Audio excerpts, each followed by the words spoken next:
what did it mean to me to join the MCU? Holy smokes. It's a huge surprise. There's dreams you have as a child. You just want to be an actor. Really want to tell stories, but I never imagined that it would be at this level with these people at this time. The MCU is evolved. And so to come at it at this point in my career, where they are in their trajectory, is just is mind-blowing, life-changing, extremely humbling, and quite exciting. What would you say is the key to a good villain in the MCU? What would I say is the key to a good villain in the MCU? Well, you have to have a nice voice. You need a good costume. Well, ultimately, you need to really understand what that character is going after and be willing to. The thing I think that separates a villain from a hero is the rules the discomfort that person is willing to experience, and is be quite comfortable with isolation. Um, what else? You gotta let it all hang out as a villain. You gotta be willing to do that and take it there. Uh, yeah. We've seen you before as He Who Remains, and now appearing as Kang. Can you explain how they are variants of the character? So you guys saw me as He Who Remains, and now very soon, or if not already, you will see me as Kang. How are these characters different, and how are they the same? Well, first I'll say how they're different, and how are they variants of each other.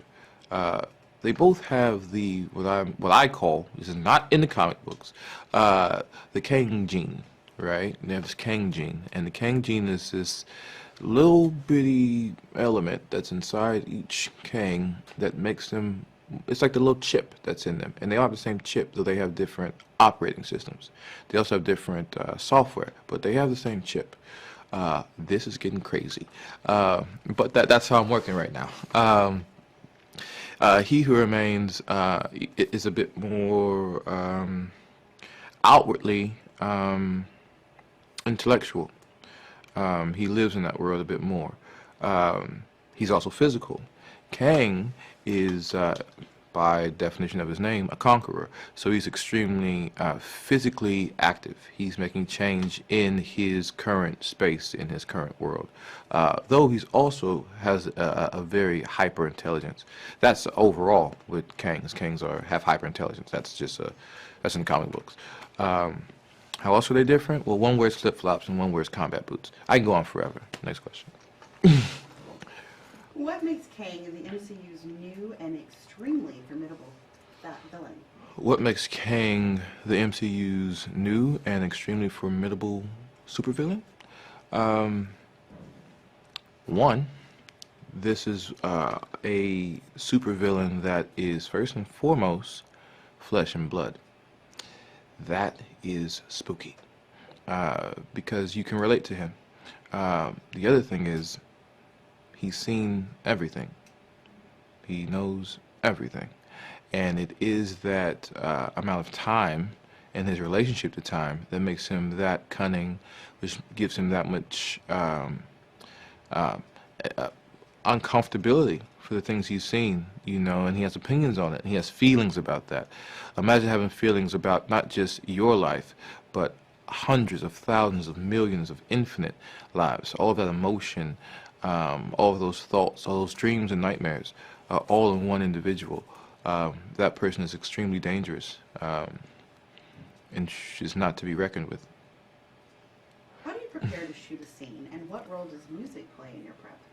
How do I prepare to shoot a scene? Well, welcome to the actor studio. No. How do I do that? My process is it's not dissimilar from any other actor's process, but I have my own way, I guess, my approach. I believe that I want to do as little acting as possible, and so I try to keep the character as close to me as possible, if not, stay inside the character as much as I can, and only kind of pop out as Jonathan would needs be, doing that respectively of my crew and my fellow castmates. The one thing they may not like is that I do not compromise on playing music. I play my music in the trailer when I wake up in the morning, on game days, I guess on shoot days. And the music is just like a bell, and it just lets me know where we're going that day. It speaks to my instrument, it speaks to the scene, it gives the set a certain energy, and I do that. It's something that me and my theater company would do. I kept it going as I, transitioned into film and television, and yeah, it rings a bell. Lets everybody know this is where we're at, And I might be wrong sometimes, and I'll change the song, or if it's getting real serious, I'll turn it off. But we always have the headphones. You gotta do what you gotta do. Yeah. What has Kang done with his inhabitants in the quantum realm? What has Kang done with its inhabitants? His inhabitants. What has Kang done with the inhabitants of the quantum realm, where I dwell? Well, spoiler alert, they've been conquered.